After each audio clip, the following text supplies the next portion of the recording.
Seigneur, maintenant. Au nom de Jésus-Christ.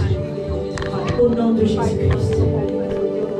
Merci Seigneur. Est-ce qu'on peut acclamer le Seigneur?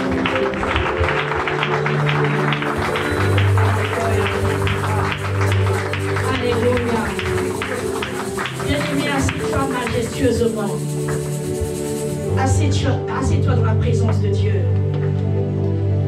Alléluia. Je vous salue tous dans le nom de Jésus. Amen. Vous êtes merveilleux ce matin. Amen. Vous êtes venus à la convocation du roi ce matin. Amen.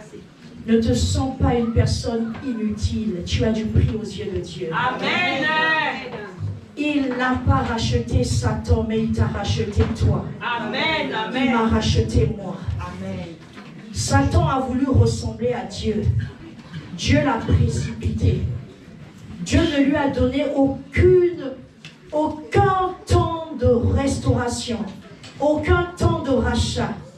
Mais toi et moi, lorsqu'Adam a péché, Dieu est venu dans le jardin d'Éden. Il savait qu'il avait péché, mais il est venu. Il est venu chercher l'homme qu'il avait créé à son image.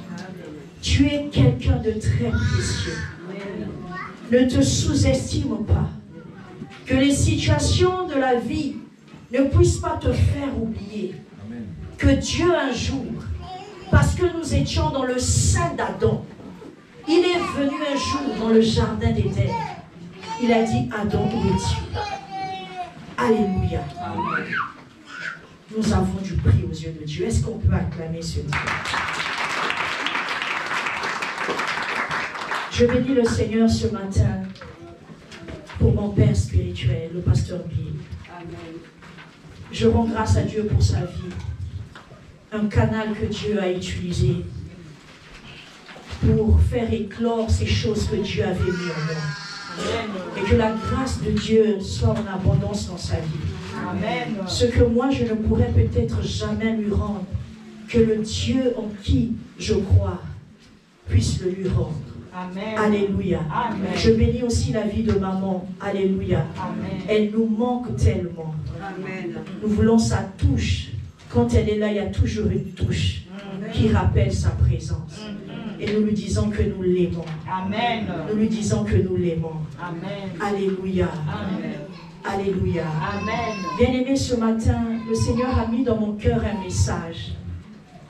Après le jeûne de 21 jours, j'ai commencé à demander à Dieu, Seigneur, pourquoi les prières, certaines de nos prières ne sont pas exaucées? Pourquoi nous prions généralement pour la même chose? J'ai commencé à interroger Dieu. Je me suis levée un matin, dans mes temps de prière, j'ai commencé à parler au Seigneur. Je dis, Seigneur, pourquoi nos prières ne sont pas exaucées? Et c'est là que le Seigneur a commencé à me parler. C'est là que le Seigneur a commencé à m'enseigner certaines choses. Ce matin, je veux simplement t'enseigner une de ces choses que le Seigneur m'a enseignées. Alléluia. Amen.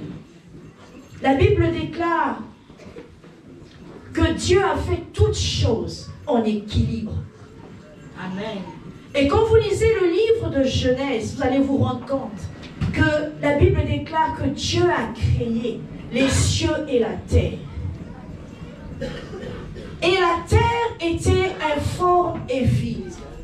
Dieu n'a pas créé la terre informe et vide. Les théoriciens disent qu'il y a quelque chose qui s'est passé entre le temps où Dieu a créé et le temps où ce chaos s'est produit. Il y a quelque chose. Il y a un déséquilibre qui s'est passé. Alléluia. Amen. Et Dieu est venu rééquilibrer les choses par la suite. Et pour amener ce rééquilibrage, il est venu, il a dit que la lumière soit. Amen. Pour que le rééquilibrage arrive dans la vie d'un homme, Dieu apporte la lumière. Dieu t'apporte une parole. Amen. Dieu te donne une direction. Amen. Et cette direction vient tout changer dans ta vie. Amen. Alléluia. Amen. Dieu te donne une lumière. Et cette lumière vient apporter les animaux. Viens apporter les eaux. Viens séparer les eaux. Viens mettre les poissons. Viens mettre la verdure et tout ce que tu cherches. Mais dans un premier temps, nous avons besoin de la lumière. La lumière vient au travers de sa parole. Car la Bible déclare: ta parole est une lampe à mes pieds et une lumière sur mon sentier. Alléluia. Tu as besoin de la parole. Tu as besoin de cette lumière qui va éclairer les sentiers sombres de ta vie. Alléluia. Amen. Ce matin, je suis venu te parler du Dieu de la balance. Le thème de mon message, le sous-thème, parce que notre grand thème est ici affiché. Depuis le début de cette année, depuis le 1er janvier, l'ange de la maison, le père de la maison nous a dit: cherchez premièrement le royaume et la justice de Dieu, et le reste vous sera donné par-dessus tout. Quand vous voyez ce texte, vous allez vous rendre compte qu'il y a deux parties. Ça fait allusion à un équilibre, à une balance. Tu ne peux pas mettre sur la balance simplement le reste. Il faut que tu commences par chercher. Pour qu'il y ait équilibre, il faut que tu commences d'abord par chercher. Tu cherches et le reste te sera donné. Et Dieu m'a dit: je suis le Dieu de la balance. Je n'ai pas reçu autrement. Par son esprit, il m'a dit: je suis le Dieu de la balance. Je suis le Dieu de justice. Je fais pleuvoir. J'envoie le soleil sur les justes comme sur les injustes. Je me suis dit: oh, oui, s'il y a des injustes qui font ce que Dieu veut, ils sont bénis. Et s'il y a des justes qui sont justifiés grâce au sang de Jésus, mais qui ne font pas ce que Dieu dit, ils ne seront pas bénis. Amen. Parce que Dieu est un Dieu de la balance. Amen. Dieu est un Dieu de l'équilibre. Alléluia. Amen. Nous allons lire les textes bibliques ce matin. Maman Erika va nous préparer le texte de base. Luc 1, versets 1 à 19. Maman Aimée va prendre ensuite, par la suite, Marc 1. Et je vais demander à 3 JRC, on va faire participer les jeunes rapidement. Ils vont me chercher Job 38, au verset 33. JRC, rapidement. On va commencer par la JRC. Job 38. JRC, un jour le Seigneur m'a dit, j'étais une personne très timide à l'époque, quand je grandissais. C'était un combat, c'était comme dans un ring. Et le Seigneur m'a dit, ce n'est pas un esprit de timidité que je t'ai donné. J'ai prié comme Paul, 3 fois. Mais le Seigneur m'a dit, je t'ai donné un esprit de courage. Ce n'est pas un esprit de timidité. Il n'y a pas de médicament. L'esprit que j'ai mis en toi, c'est un esprit de courage. Job 38, verset 33. Et une autre JRC prépare Psaume 148, verset 6. Et un dernier JRC prépare Jérémie 31, verset 36. Allons rapidement.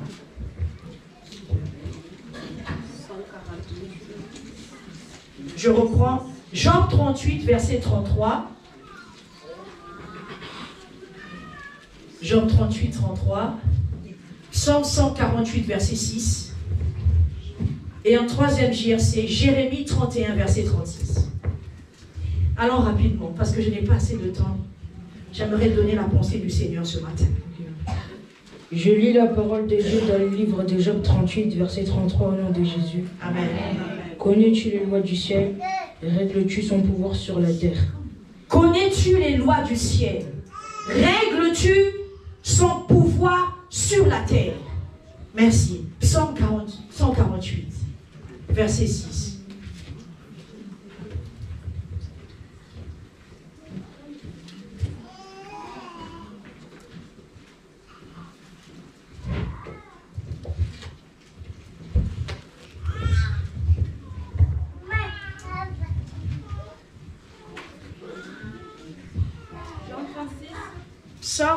Psaume 148, verset 6.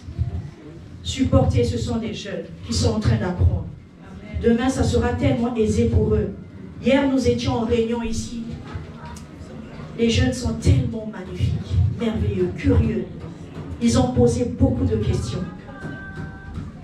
Et je voudrais juste dire au pasteur, je sais qu'il nous suit, qu'il fasse encore le séminaire sur l'enlèvement. Parce qu'ils m'ont posé tellement de questions. J'ai été tellement émerveillée. J'ai dit, il faut que j'en parle à l'homme de Dieu. Pour qu'il ramène encore. Pour qu'il parle encore de ces choses-là. Parce qu'ils sont assoiffés de savoir qu'est-ce qui va arriver pendant l'enlèvement ou après l'enlèvement. J'ai lu dans la parole de Dieu, oui. Psaume verset 48, chapitre 48, verset 6. Verset 6. Ils ont regardé tout stupéfaits, ils ont eu peur et ont pris la fuite. C'est pas ça. Je vais lire rapidement. Il les a affermis pour toujours et à perpétuité. Il a donné des lois et il ne les violera point. Alors, Jérémie, le dernier verset, à la JRC. JRC. Dieu attend, Dieu attend, Dieu attend. Jérémie 31, verset 36. Je lis la parole dans Jérémie 36, non, 31, verset 36 au nom de Jésus. Amen. Si ces lois viennent à cesser devant moi, dit l'Éternel, la race d'Israël aussi cessera pour toujours d'être nation devant moi. Amen. Amen. Amen. Alléluia. Connais-tu les lois du ciel? Il y a des lois qui existent dans le monde spirituel. Nous sommes tellement penchés sur les lois qui condamnent nos familles. C'est bien. Je n'en disconviens pas. Il faut les connaître. Mais il y a des lois aussi pour notre bonheur que Dieu a établies, que nous devons connaître. Et quand nous lisons ce texte, nous voyons dans ce texte une forme de loi. Cherche d'abord. Quand tu vois la loi, tu vois le droit, tu vois l'obligation. Toi, fais d'abord. Et par la suite, tu auras ce que tu cherches. Tu as des obligations. Tu as aussi des droits. Quand vous allez faire des demandes administratives, il vous dit remplis d'abord, fais d'abord, et ensuite tu peux prétendre. Si tu remplis les critères, ils se sont juste inspirés de ce qui existe déjà dans le monde spirituel. Le monde spirituel est régi par des lois. Autant il existe des lois spirituelles, il existe aussi des lois physiques ou naturelles qui régissent notre monde, qui régissent l'univers. Alléluia.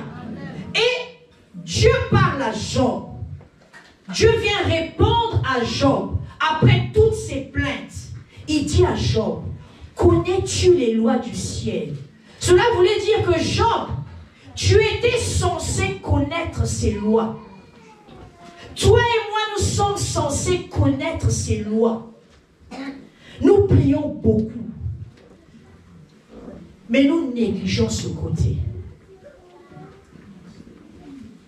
Nous prions énormément. Tu es en train d'accomplir une seule loi. La loi de la prière. C'est bien. Mais il y a beaucoup d'autres lois. Dans le monde spirituel, toutes les choses que l'on cherche ont une valeur. Et il y a un prix à payer pour les avoir. Tu ne peux pas payer le même prix pour tout ce que tu cherches. Aujourd'hui, nous payons le prix compris de la prière. Mais au début de cette année, si je résume l'homme de Dieu, depuis qu'il a commencé à détailler ce message, la première loi qu'il nous a enseignée, c'est la loi de la priorité. Priorise d'abord. Cherche d'abord Dieu. Mets d'abord en premier Dieu. Avant le reste, cherche d'abord Dieu. La deuxième loi que j'ai compris depuis le mois de janvier, c'est la loi de la transformation. Alléluia. Amen. Jacob a été brisé et le changement est venu par la suite. Alléluia. C'est une loi. S'abandonner entre les mains du Seigneur. Il y a des choses que tu cherches. Ça ne va pas être résolu parce que tu jeûnes et tu pries, mais parce que tu t'abandonnes à Dieu. Parce que tu laisses prise. Parce que tu dis à Dieu, me voici, je m'abandonne à toi. Tu accomplis la loi de la transformation. Tu laisses la loi de la transformation agir dans ta vie. Une autre loi qui nous a enseigné, c'est la loi de la prière. C'est ce que nous avons l'habitude de faire. Nous prions. Alléluia.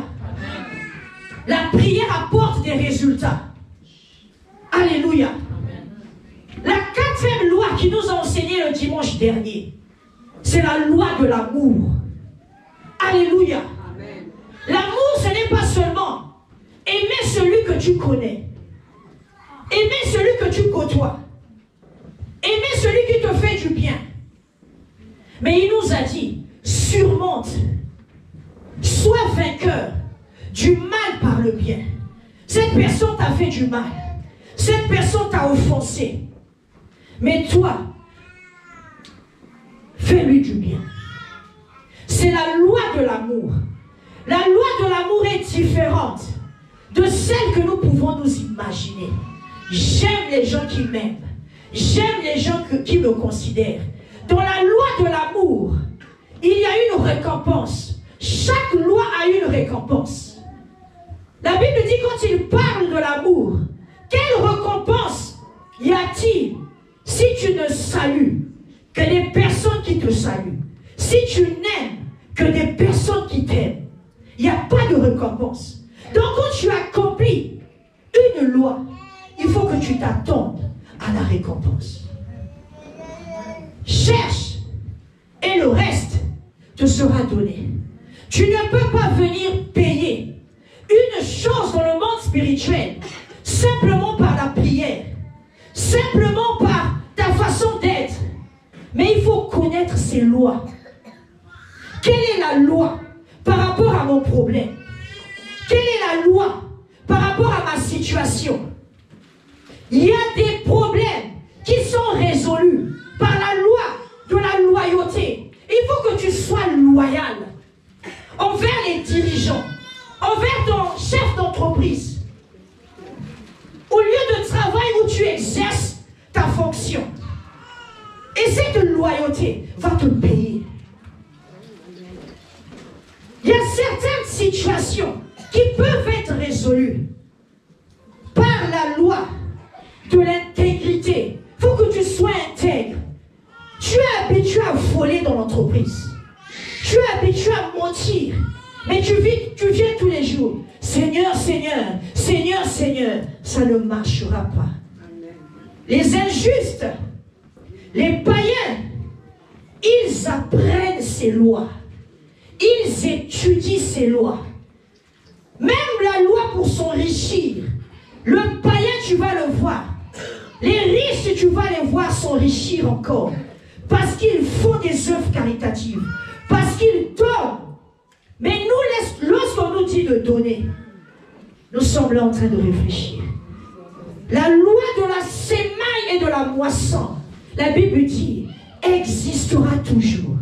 Donc il y a des situations, tu ne le payeras pas seulement avec la prière, mais tu le payeras soit avec tes semences, soit avec l'intégrité, soit avec quelque chose que Dieu va te demander.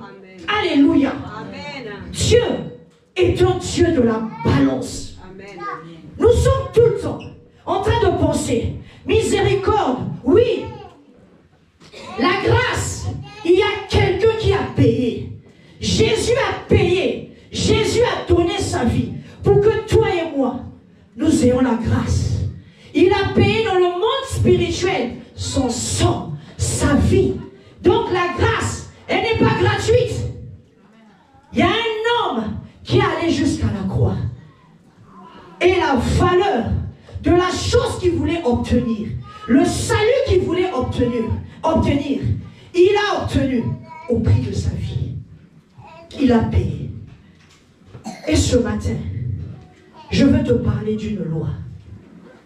La loi du service. Amen. La loi du service. Est-ce que tu peux acclamer le Seigneur? Non, tu n'acclames pas pour moi. Acclame pour le Seigneur.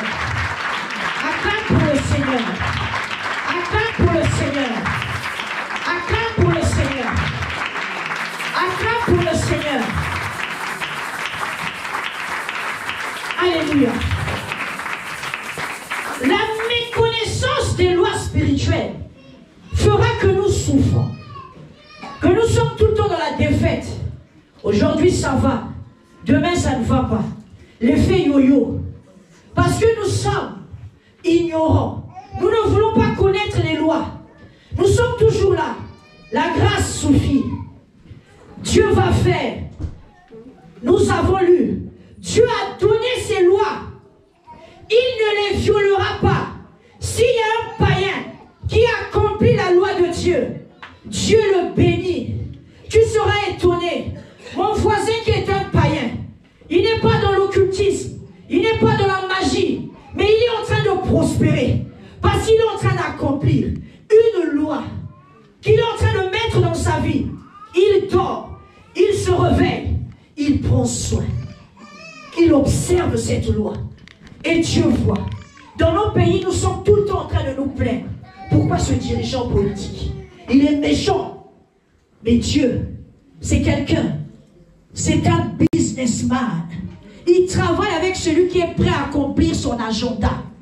Si c'est un homme, méchant qu'il soit, s'il est prêt à accomplir l'agenda de Dieu, Dieu n'hésitera pas d'élever cet homme. Même si le peuple se plaint, il est en train de nous priver d'électricité. Il est en train de nous priver d'eau. Depuis qu'il est là au pouvoir, il ne fait rien. Il est en train de s'engraisser, lui et sa famille. Dieu, il est en train d'accomplir son agenda. Il a appelé Nebuchadnezzar son serviteur. Pourtant, Nebuchadnezzar était en train d'oppresser. Il a pris le peuple d'Israël en otage.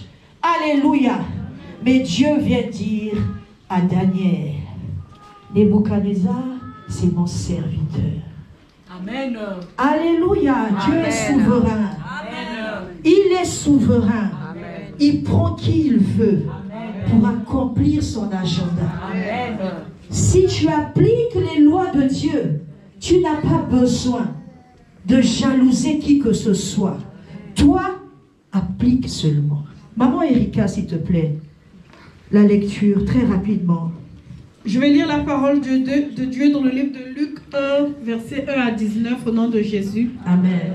Plusieurs ayant entrepris de composer un récit des événements qui se sont accomplis parmi nous, suivant ce que nous ont transmis ceux qui ont été des témoins oculaires dès le commencement et sont devenus des ministres de la parole, il m'a aussi semblé bon, après avoir fait des recherches exactes sur toutes ces choses depuis leur origine, de te les exposer par écrit d'une manière suivie, excellent Théophile, afin que tu reconnaisses la certitude des enseignements que tu as reçus. Du temps d'Hérode, roi de Judée, il y avait un sacrificateur nommé Zacharie. Amen. Zacharie. Retiens ce nom quand tu vas sortir de ce lieu. Zacharie. Tu peux tout oublier, mais Zacharie, l'histoire de Zacharie, garde-le dans ton cœur. Amen. Amen. Allons-y. De la classe d'Abia. Sa femme était donc les filles d'Aaron, et s'appelait Élisabeth. Tous deux étaient justes devant Dieu, observant d'une manière irréprochable tous les commandements et toutes les ordonnances du Seigneur. Ils n'avaient point d'enfants, parce qu'Élisabeth était stérile, et ils étaient l'un et l'autre avancés en âge. Or, pendant qu'il s'acquittait de ses fonctions devant Dieu, selon le tour de sa classe, il fut appelé par le sort, d'après la règle du sacerdoce, à entrer dans le temple du Seigneur pour offrir le parfum. Toute la multitude du peuple était dehors en prière, à l'heure du parfum. Alors un ange du Seigneur apparut à Zacharie, et se tint debout à droite de l'autel des parfums. Zacharie fut troublé en le voyant, et la frayeur s'empara de lui. Mais l'ange lui dit, « Ne crains point, Zacharie, car ta prière a été exaucée.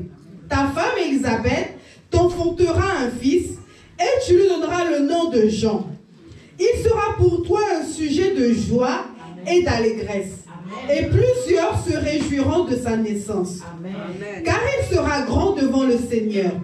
Il ne boira ni vin, ni liqueur enivrante, et il sera rempli de l'Esprit Saint dès le sein de sa mère. Amen. Il ramènera plusieurs des fils d'Israël au Seigneur, leur Dieu.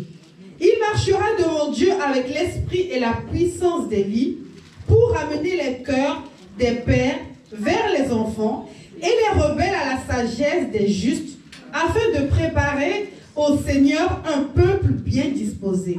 Amen. Zacharie dit à l'ange, « À quoi reconnaîtrai-je cela? Car je suis vieux, et ma femme est avancée en âge. » L'ange lui répondit, « Je suis Gabriel. Je me tiens devant Dieu, j'ai été envoyé pour te parler et pour t'annoncer cette bonne nouvelle. » Parole du Seigneur. Amen. Maman aimée, s'il vous plaît, la dernière lecture. Marc 1, à partir du verset 14. Alléluia. Amen. Je lis la parole de Dieu dans le livre de Marc, chapitre 1, à partir du verset 14, au nom de Jésus. Amen.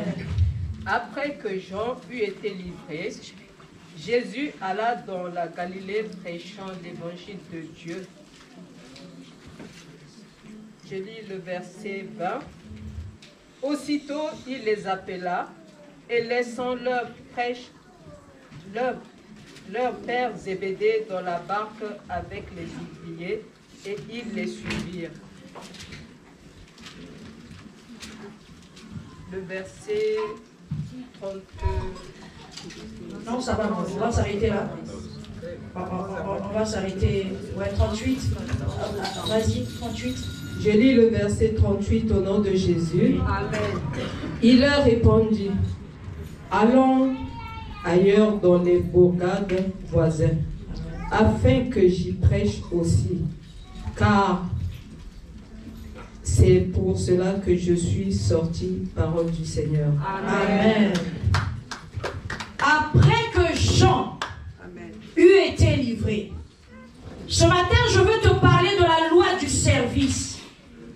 Après que Jean eut été livré, la loi du service est une loi, est une obligation dans le royaume de Dieu, dans le monde spirituel.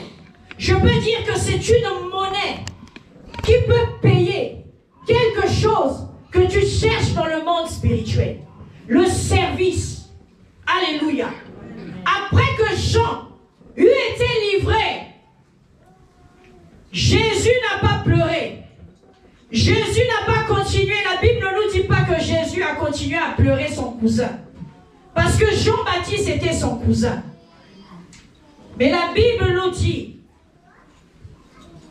qu'il est parti dans la Galilée prêcher l'évangile.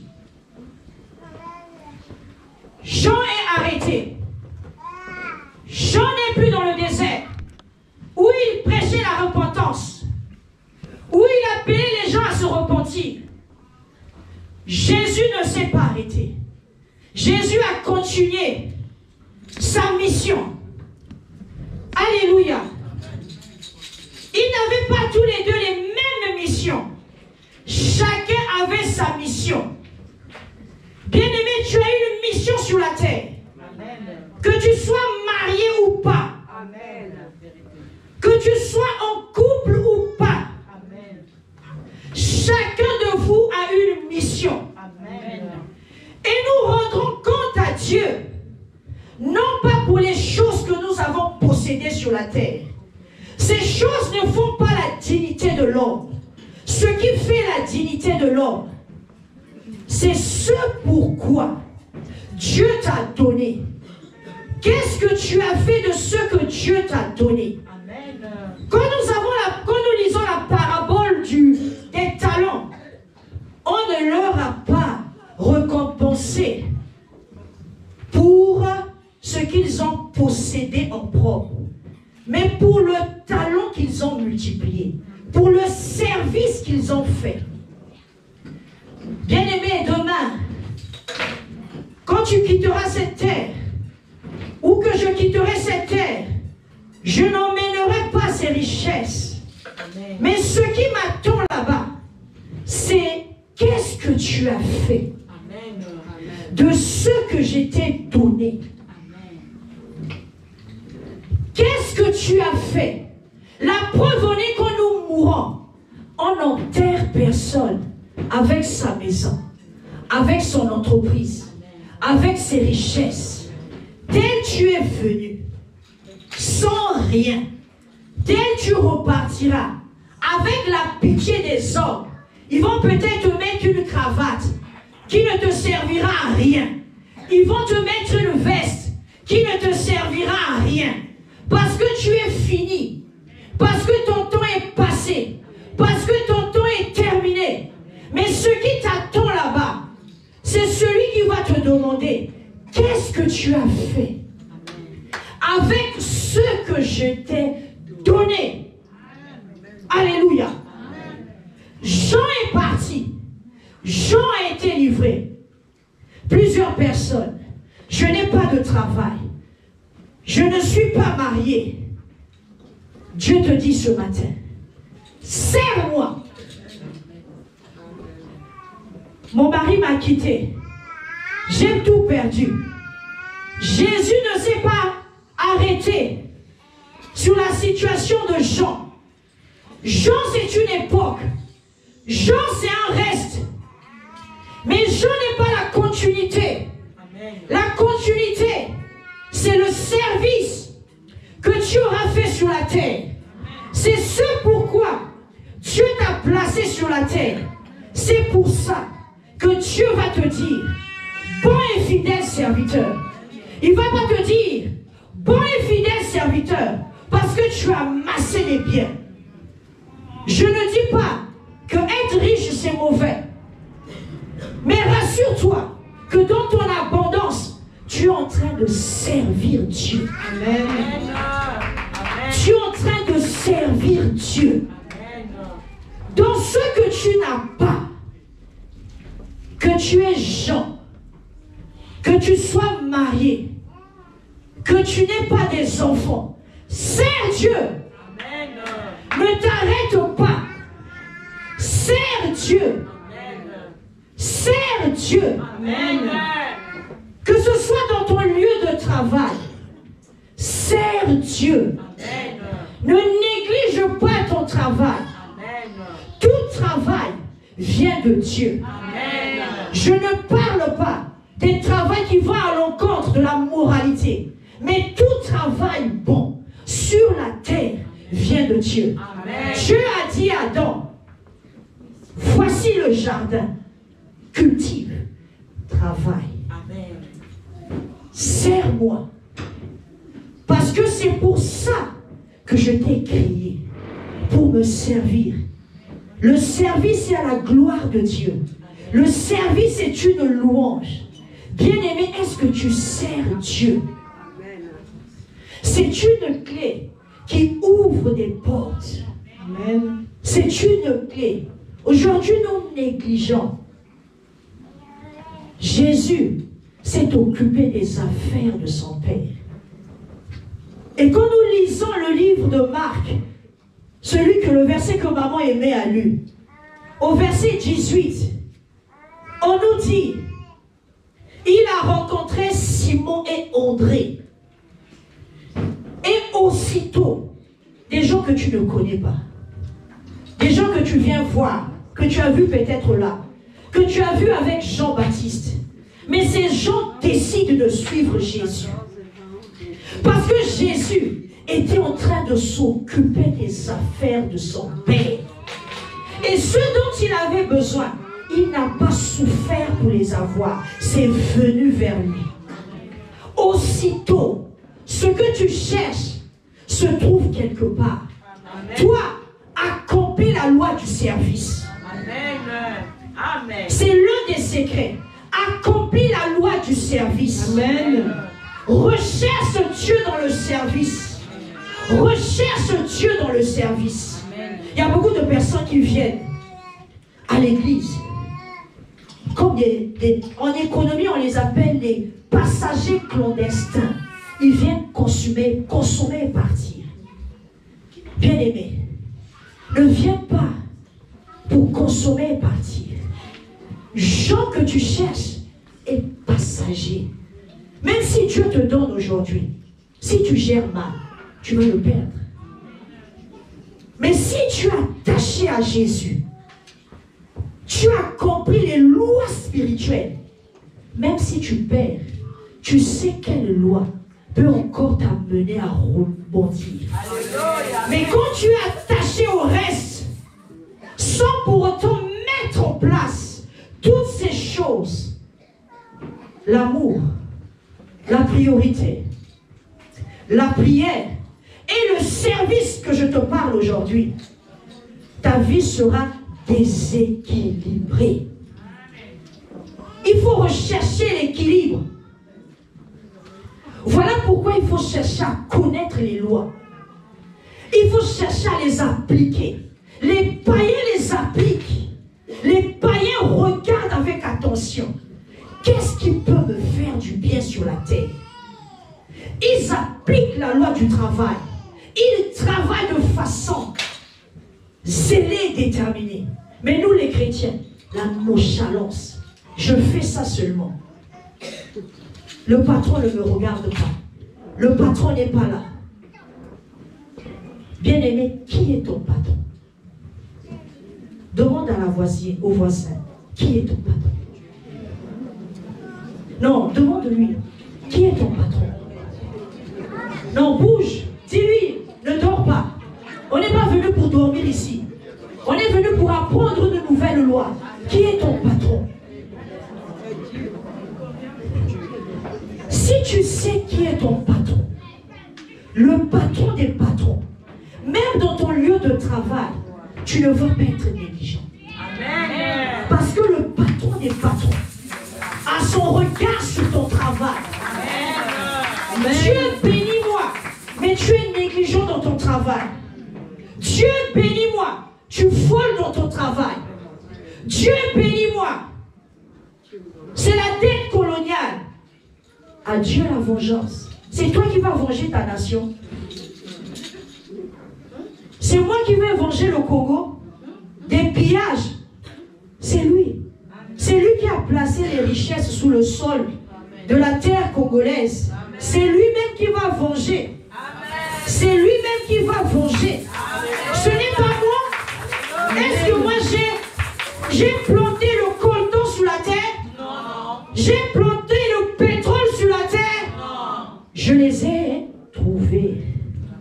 Celui qui les a plantés là, à lui la vengeance. Amen. À lui la rétribution. Amen. Alléluia. Amen.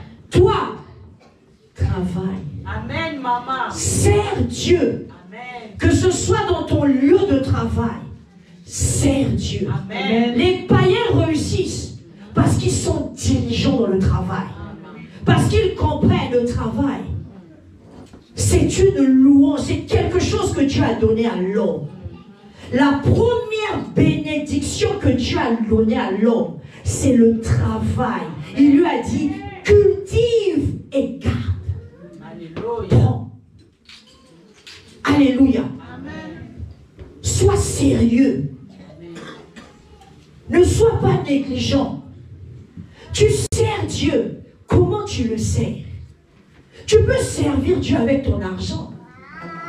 Tu peux servir Dieu avec ton cœur. Tu peux servir Dieu en nettoyant, en priant pour les autres. Amen. Il y a des gens qui sont des intercesseurs. Le pasteur nous avait parlé d'une histoire. Cette dame à l'église, cette vieille dame, elle priait. C'était une grande intercesseuse. Et le pasteur de l'église avait eu une vision. Je crois qu'un songe, Dieu lui a montré. Le Seigneur était en train de remettre les couronnes. Il le remettait. Et la dernière, c'était une grosse couronne. Le pasteur a dit, ça là, c'est à moi. Moi, j'ai bâti l'œuvre. Moi, j'ai beaucoup fait. J'ai évangélisé. J'ai tout fait. Ça, c'est à moi. Et le Seigneur appelle la vieille dame pour lui remettre la couronne. Elle dit, c'est cette dame. Si aujourd'hui tu évangélises, il y a la puissance dans tout ce que tu fais. C'est parce que c'est cette dame qui prie pour toi. C'est cette dame qui prie. Bien-aimé, alléluia. On ne sert pas Dieu simplement en prenant le micro. Vous savez, je vais vous donner un témoignage. Si cela ne dépendait que de moi, micro, c'est une affaire. J'avais dit à Dieu, non, laisse-moi là-bas, auprès des orphelins. Laisse-moi dans le secret là-bas. Je suis bien. Je suis bien. Alléluia. Amen. Tu peux servir Dieu de plusieurs manières. Amen. Et avec persévérance. Amen. Avec zèle. Amen. En étant consacré. Amen. C'est quoi le service? C'est quoi le service? C'est quoi servir Dieu? En latin, on dit servir, c'est servitium, qui signifie esclavage. Servus, qui signifie esclave. Un serviteur est un esclave. Servir, c'est s'abaisser très bas et laisser les autres être au-dessus de vous. Celui qui sert n'est pas dans une position verticale, comme je suis comme ça, mais il est dans une position horizontale. Alléluia. Amen. Tu es dans l'abaissement, dans l'humilité. Aujourd'hui, ce qui nous tue, quand je suis venu pour la première fois, dans les premiers moments, quand l'église, j'ai intégré l'église, on avait organisé une fête. Et on avait du mouton, je crois que le mouton là avait... C'était pas bien. Mais il fallait découper, il fallait enlever des trucs. Et bizarrement, j'ai été collé pour faire ça. Et j'ai dit, mais comment? Je viens d'arriver, on me dit de faire ça. Dans mon cœur, ça bouillonnait. Et après, le Seigneur m'a dit, mais pourquoi pas toi? Il faut que tu serves. On ne sert pas seulement debout. Et tous les bien-aimés qui venaient là, j'étais sous le soleil là, en train de servir, en train d'enlever la graisse sur ce mouton là. Et ça puait d'une odeur. Vous connaissez l'odeur du mouton. Je dis, oh Seigneur, mais ça c'est quoi ça? C'est ça que ce qui nous tue dans le service, c'est de voir parce que nous ne voulons pas nous abaisser. Ah, il m'a dit ça. Je ne viens plus. Il y a 3 niveaux de service, ou 3 niveaux de serviteurs. Il y a des serviteurs qui sont dans le parvis. Ils font le service comme tout le monde. Ils se comportent comme tout le monde. Si on dit balai là, ils balaient, sans plus. Ils sont dans le parvis. Si on dit, ce sont des partenaires financiers. Si on dit, c'est 100 € tout le monde, c'est 100 €, sans plus. Ils ne sont pas engagés. Et dès qu'il y a une situation qui arrive, ceux qui sont dans le parvis, ceux qui servent comme tout le monde, tu vas les voir arrêter. Je ne ferai plus. Ah, ils m'ont mal parlé là-bas. Je suis venu à la chorale. C'est toujours elle qui chante. C'est toujours elle qui prend. Moi, je ne viens plus. Tu es dans le parvis. Tu ne sais pas qui t'a engagé. Tu ne sais pas, tu sers qui. Tu sers comme tout le monde. Tu es dans le parvis. Donc dès qu'il y a un vent, soit la personne part. Vous voyez, il y a une maman, je l'ai appelée, j'étais inquiète. La maman, elle ne vient pas. La maman, elle ne vient pas. Je l'ai appelée. Elle me dit, oh, c'est toi. J'ai appelé, je dis, oh, mais maman, je ne te vois plus, tout ça, à l'église, tout ça. Elle me dit, oh, je ne viens plus, c'est à cause de toi. Eh, moi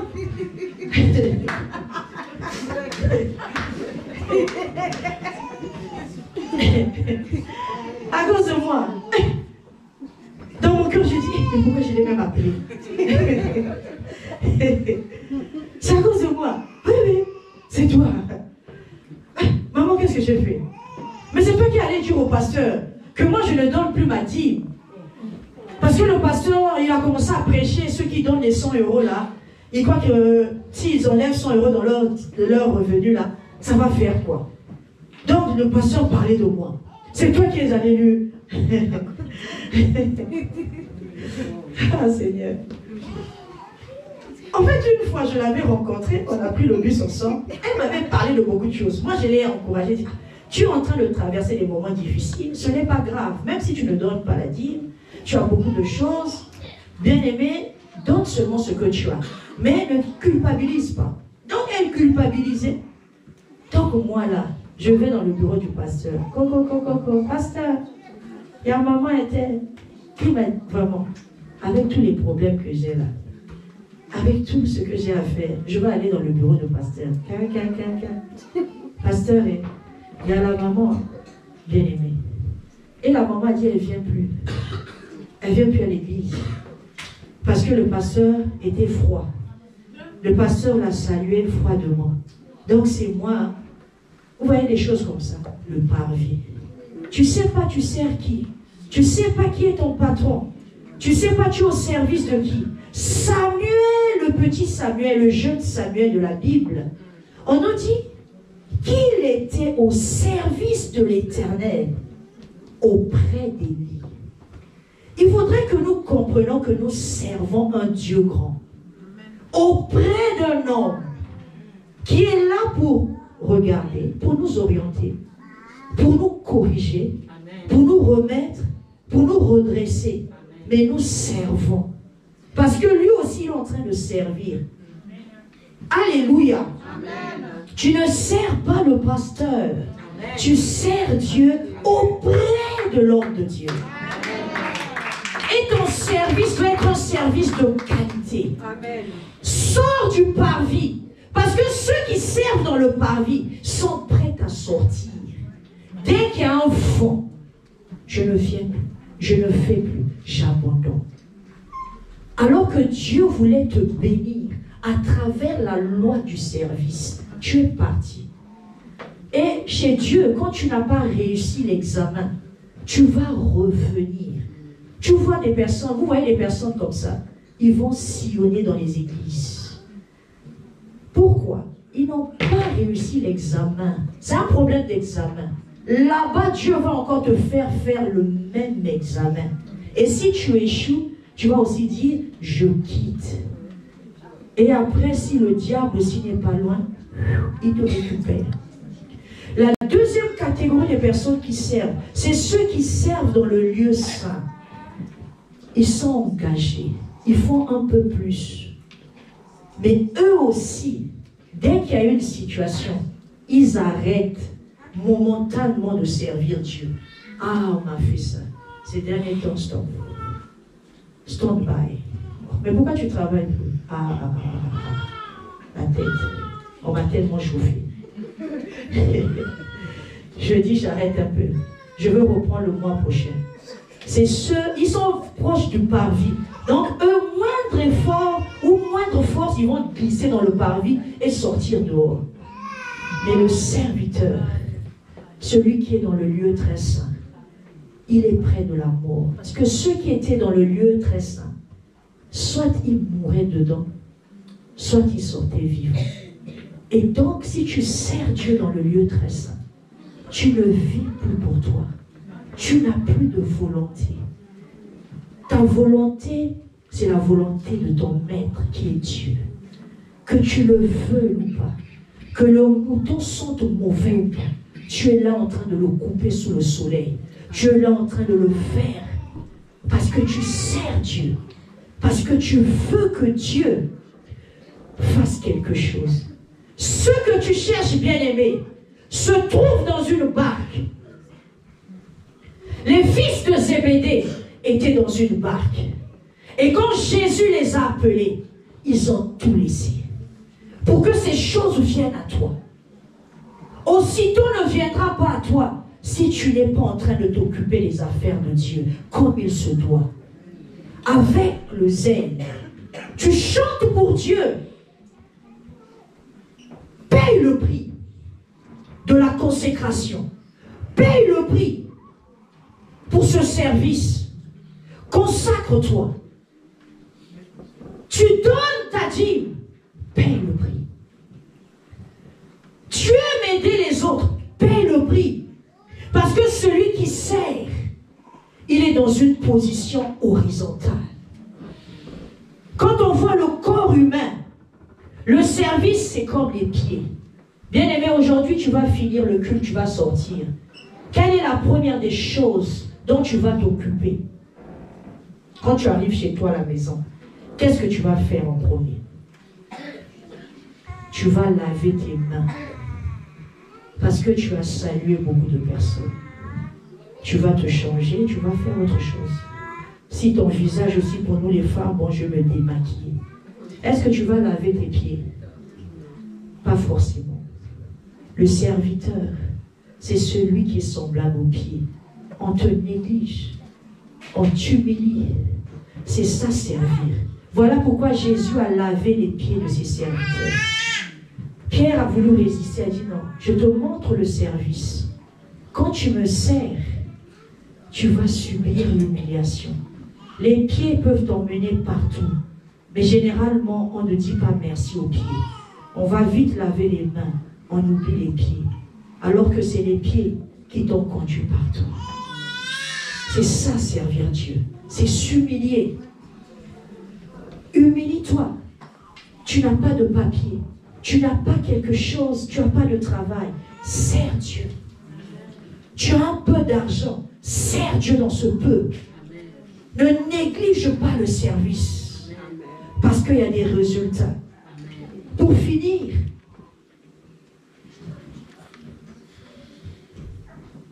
capitalise ton temps.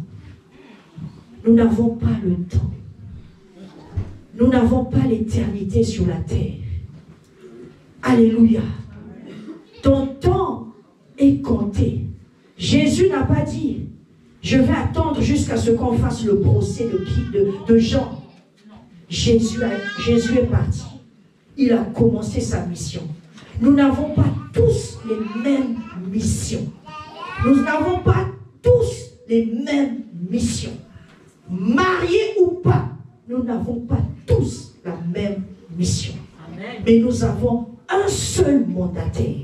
C'est Dieu qui nous a mandatés. Amen. Et nous n'avons pas tous le temps. Le temps appartient à Dieu. Amen. Alléluia. Amen. Le temps que Dieu te donne, capitalise. Que tu sois jeune, commence à construire ta vie maintenant. Que tu aies peut-être une vingtaine d'années. Oui, tu es jeune, mais sache gérer le temps. Capitalise ce temps.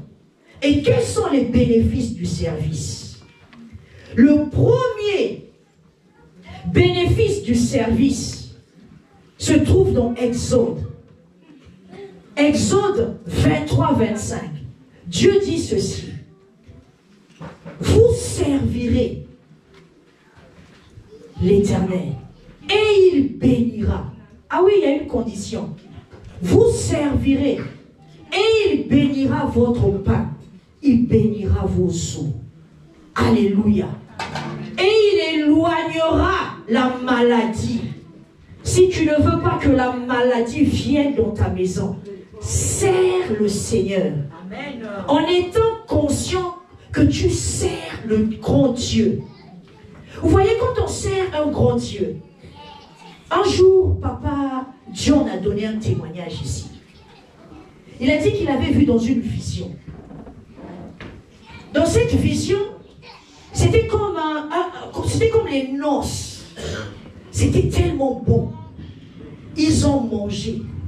Et après, le Seigneur leur a dit de tout rassembler. Il n'y avait pas de gaspillage. Il a dit non, pas de gaspillage. Ils ont tout rassemblé. Le problème avec nous, c'est la négligence. Ah, c'est pas ma maison. Ah, ça, c'est l'église. Les gens crachent partout. Dans les poubelles, les gens crachent. Ah, c'est pas ma maison. Bien-aimés, nous appelons la présence de Dieu en ces lieux. Est-ce que nous réalisons? Est-ce que nous réalisons que nous appelons un Dieu grand? Que là où nous appelons la présence de Dieu, normalement, ça doit être un endroit où ça brille. Où les gens peuvent se dire, là il y a la poussière, je dois enlever. Là les micros, nous chantons pour l'Éternel. La présence de Dieu vient. Nous appelons. Nous sommes comme des guides. Je dois nettoyer. Ah, c'est pas ma maison. Ah, les autres vont faire. Mais voilà pourquoi les situations durent. Parce que pour ton problème là, c'est peut-être le sérieux que tu feras dans la maison de Dieu. C'est peut-être le sérieux que tu feras dans ton travail, en honorant ton chef, en faisant ton travail comme il se doit. Dieu bénira. La maladie va s'éloigner de ta maison quand tu sers Dieu. Il bénira ton pain. Il va multiplier tes avoirs, tes revenus. Le deuxième bénéfice, le service attire les choses dont tu as besoin vers toi. Jésus n'a pas souffert. Ses disciples sont venus parce qu'il était dans le service. Ça va venir. Les choses que tu cherches se trouvent dans une barque. Sers Dieu. Sers Dieu et ça viendra. Et ça viendra vers toi. Alléluia. Tu fais beaucoup d'efforts. Utilise un peu la loi du service. Utilise un peu la loi de l'amour. Toi, tu remets toujours le mal pour le mal. Dès qu'on te parle mal, toi aussi tu attends. Demain, si elle me parle, si elle me dit bonjour, je ne vais pas répondre.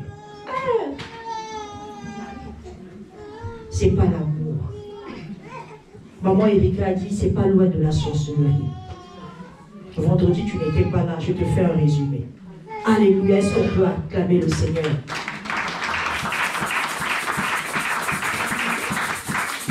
Le troisième bénéfice du service, le service ouvre les portes de l'exaucement. Zacharie était en train de servir. Il a attendu beaucoup d'années, mais il ne s'est pas détaché du service. Il n'avait pas d'enfant. Il a continué à servir Dieu avec le même cœur. Imaginez-vous quelqu'un. La Bible dit qu'il était vieux. Sa femme était avancée en âge. Mais ils ont continué à servir Dieu. Et ce jour-là, c'est dans le service que Dieu l'a visité. La Bible dit que l'ange est apparu. Pendant il s'apprêtait à offrir le parfum. L'ange lui a dit, ta prière a été exaucée. Mais il était où? Dans le service de Dieu. Alléluia. Et le quatrième bénéfice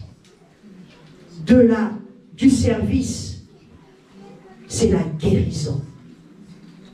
Le centenier romain avait bâti la synagogue et son serviteur était malade.